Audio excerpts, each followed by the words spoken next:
L'homme a toujours devant lui deux routes. Et c'est entre elles qu'il doit choisir. Deux routes devant le regard. Deux destins. Et à chaque nouveau pas, il y a un nouveau croisement. Deux routes encore. Deux destins possibles.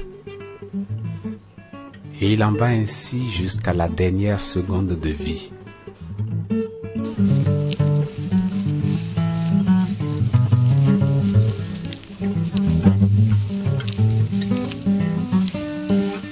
Lorsqu'un pauvre est considéré comme privé de nourriture ou d'accès aux biens indispensables, les partis pris statistiques masquent le fait que, pour le pauvre en question, ces manques ne sont pas des choses extérieures ou indépendantes, pas plus qu'elles ne sont réductibles à un apport en calories et en protéines ou à une compensation pécuniaire.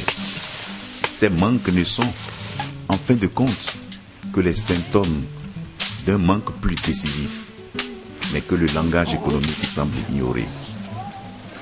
En effet, le problème fondamental des pauvres n'est pas qu'ils manquent de telle ou telle chose, mais que les conditions sociales et économiques et le conditionnement de leur imaginaire ne leur permettent plus de juger en toute autonomie de ce qui leur permettrait réellement de faire face à l'adversité.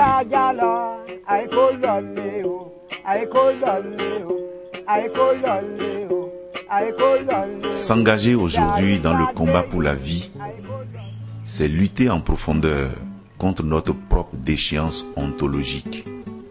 Il s'agit de nous donner à nous-mêmes les seules armes qui valent aujourd'hui la peine pour vaincre l'insignifiance, l'inconsistance et la dévaluation de notre esprit.